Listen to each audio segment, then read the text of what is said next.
নমস্কার বন্ধুরা, আজকে নতুন ভিডিও। আজকে আমার সোনামাদের 5 মাসের মুখে ভাত।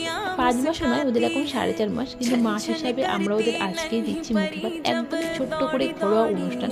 আসলে আমরা দক্ষিণেশ্বরে ওদের মুখে প্রসাদ দিয়েছি, তারপরে একদম ছোট্ট করে ঘরোয়া রিচুয়ালস। এখানে 5 রকম ভাজা আছে, শাক, মাছ ভাজা, ডাল, মিষ্টি, পায়েস, সন্দেশ, জাস্ট এইটুকুই আয়োজন। আমার বাবা নিয়েছে বড় সোনামাকে, আর ছুটকিকে নিয়েছে ওর কাকা। দেখুন বড় সোনামায় ভাতগুলো দিয়ে কেমন করে তাকিয়ে আছে। এই প্রথমে কিন্তু ওরা দুজন দুধ ছাড়া অন্য কিছু খাবে। আপনারা কিন্তু দয়া করে ওদের আশীর্বাদ করবেন যেন ওরা ভালো থাকে, সুস্থ থাকে, জীবনে অনেক বড় হতে পারে। আর দেখুন আমার বড় সোনা আমার মুখে আঙুল ঢুকে গেছে। ও ভাত খাবে না, ও সারাদিন শুধু আঙুল চুষবে। এই আঙুল কিছুতেও মুখ থেকে সরানো যাবে না। আমার বাবা সরিয়েছে বলে ও কাঁদতে শুরু করেছে, তাই দেখে ছুটকির আর খাওয়া হবে না। দেখুন ওদের দুজনকে এত কিউট লাগছে আজকে। আপনারা কিন্তু অবশ্যই ওদের আশীর্বাদ করবেন। আর ভিডিওটি ভালো লাগলে অবশ্যই চ্যানেলটিকে সাবস্ক্রাইব করবেন, ভিডিওটিকে লাইক অ্যান্ড শেয়ার করবেন। Thank you.